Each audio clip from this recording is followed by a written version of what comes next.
Hello दोस्तों, आज की इस वीडियो में हम बात करेंगे कि पेनी स्टॉक्स क्या होते हैं, कौन कौन से बेस्ट पेनी स्टॉक्स हैं, क्या आपको इनमें इन्वेस्टमेंट करना चाहिए, वो कौन सी सीक्रेट स्ट्रैटेजी है जिसे हमें फॉलो करना चाहिए जिससे हम गारंटीड पैसा बनाएं। और मैं बताऊंगा कि क्या मैं पेनी स्टॉक्स में इन्वेस्टमेंट करता हूं। तो इस वीडियो को अंत तक जरूर देखें, क्योंकि इस वीडियो को देखने के बाद आपको पेनी स्टॉक पर और कोई वीडियो देखने की जरूरत नहीं पड़ेगी। पेनी स्टॉक्स क्या होते हैं? पेनी स्टॉक ऐसे स्टॉक होते हैं जो 1 रुपए से लेकर 1000 रुपए तक के हो सकते हैं। जैसे इंडिया में 1 रुपए के 100वें भाग को 1 पैसा कहते हैं, वैसे ही यूएसए में 1 रुपए के 100वें भाग को पेनी कहते हैं। इसी से इसका नाम पेनी स्टॉक्स पड़ा है। आप सभी ने राकेश झुनझुनवाला का नाम जरूर सुना होगा।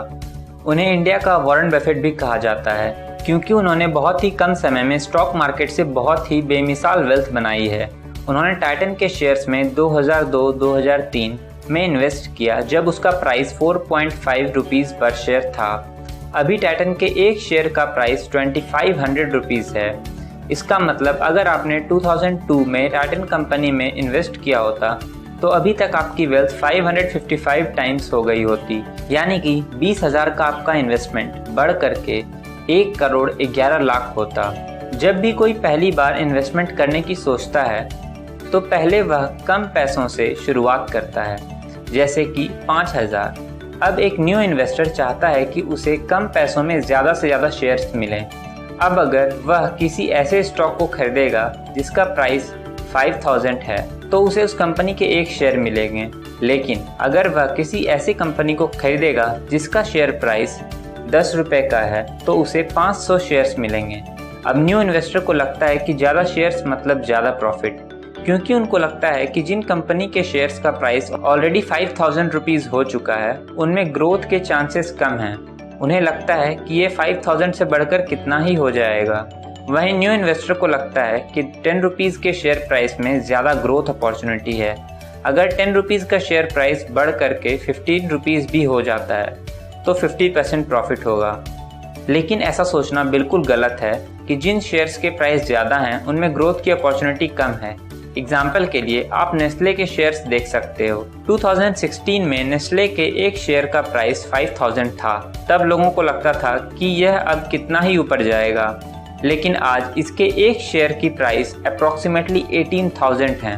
वहीं किसी पेनी स्टॉक का शेयर प्राइस अगर 5 रुपये से घट के 1 रुपये हो जाता है तो ये आपके इन्वेस्टमेंट पे 80% का लॉस है, और अगर वह 1 रुपये से घट के 50 पैसे होता है तो इसमें आपको 50% का लॉस है। अक्सर हम प्रॉफिट के चकाचौंध में लॉस के रिस्क को भूल जाते हैं, लेकिन कहते हैं ना, रिस्क है तो इश्क है। तो अगर आप अच्छी रिसर्च करके किसी क्वालिटी पेनी स्टॉक में इन्वेस्ट करते हो तो आपके जीतने की प्रोबेबिलिटी बढ़ जाती है। अब बात आती है कि टाइटन जैसी पेनी स्टॉक कंपनीज को ढूंढे कैसे, क्योंकि अब जितने भी अच्छी कंपनीज हैं उनके शेयर प्राइस ज़्यादातर 1,000 रुपये के ऊपर ही मिलते हैं। तो क्या हम इन्वेस्टमेंट में लेट हो चुके हैं? ऐसा बिल्कुल नहीं है। अगर आप पिछले साल के इन्वेस्टमेंट डाटा को देखें तो आप पाएंगे कि कुछ पेनी स्टॉक कंपनीज ने मैसिव रिटर्न्स दिए हैं। तो ये कहना गलत होगा कि हम लेट हो चुके हैं, लेकिन इन कंपनीज को ढूंढना बहुत ही मुश्किल का काम है।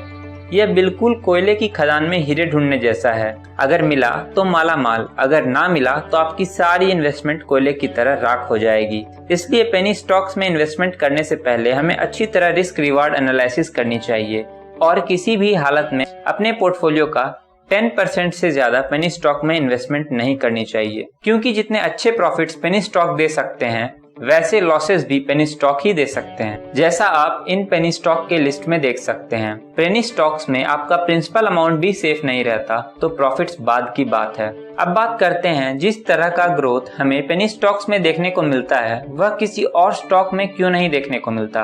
तो चलिए जानने की कोशिश करते हैं कि वह कौन से फैक्टर्स हैं जो पेनी स्टॉक के ग्रोथ का कारण होते हैं। Factor number 1, market condition. Penny stocks highly market पे डिपेंड करता है, इसलिए आपको इसके प्राइस में मैक्सिमम मूवमेंट बुल मार्केट में देखने को मिलती है। तो अगर आप कभी मार्केट में ज़्यादा मूवमेंट ना देखें, या यूँ कहें कि मार्केट साइड वेव में चल रहा है, तो आप पेनी स्टॉक्स में इन्वेस्टमेंट को अवॉइड कर सकते हैं। Factor number 2, flipping. कई बार बड़े इन्वेस्टर किसी पेनी स्टॉक को खराब मानते हैं, चाहे वह किसी बैड न्यूज़ के कारण हो या किसी और वजह से। फिर सडनली अगर कोई अच्छी न्यूज़ उससे रिलेटेड मार्केट में आ जाती है, तब एक साथ बहुत सारे इन्वेस्टर उसे खरीदने लगते हैं। यह देखकर और भी इन्वेस्टर इसमें पैसा डालते हैं और इस तरह से जो स्टॉक पहले बिल्कुल ही नीचे था वह अचानक से उसका प्राइस बहुत ज़्यादा बढ़ जाता है। इसे हम फ्लिपिंग कहते हैं।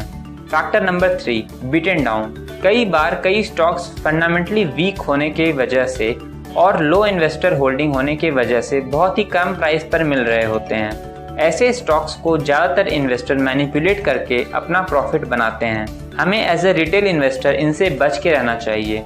लेकिन अगर आपको पेनी स्टॉक में इन्वेस्टमेंट करना है और रिस्क से आपको थ्रिल मिलता है तो इन बातों का ध्यान रखें इन्वेस्टमेंट करने के दौरान, जिससे आप अपने रिस्क को कम कर सकते हो। Number 1, diversification is a must. अगर आपको 100 रुपीज़ पेनी स्टॉक में इन्वेस्ट करना है तो आप 100 रुपए एक कंपनी में ना लगाकर 10 रुपए 10 कंपनी में लगाओ, जिससे अगर 10 में से 8 कंपनी लॉस कर जाती है तो बाकी की 2 कंपनी जिसने प्रॉफिट किया है वह आपके सारे लॉसेस को रिकवर कर देगी।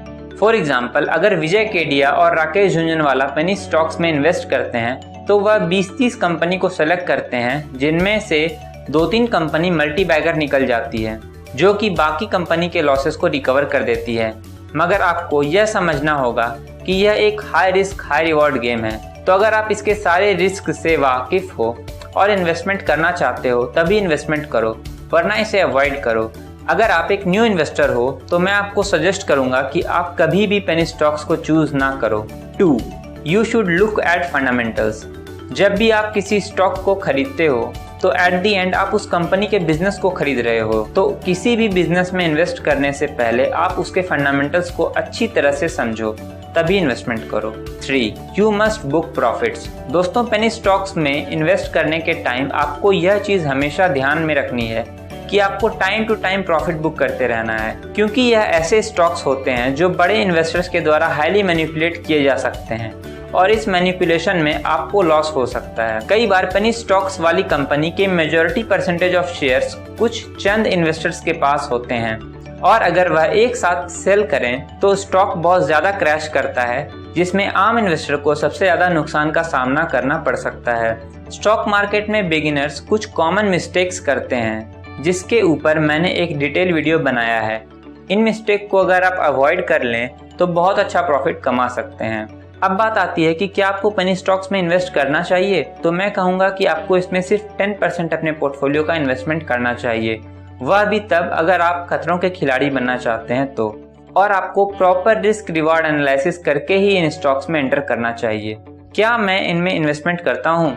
इसका जवाब है नहीं। मैं इनमें इन्वेस्टमेंट नहीं करता क्योंकि ये मुझे हाईली वोलेटाइल लगते हैं। मैं इनके जगह IPO या ICO में इन्वेस्टमेंट करता हूँ, जिसमें आपको किसी कंपनी या कॉइन की फेयर वैल्यू पे उस कंपनी के शेयर्स मिल सकते हैं और इनके प्राइस को बड़े इन्वेस्टर के द्वारा मैनिपुलेट नहीं किया जा सकता। तो अगर आपको रिस्क ही लेना है तो कैलकुलेटेड रिस्क लीजिए।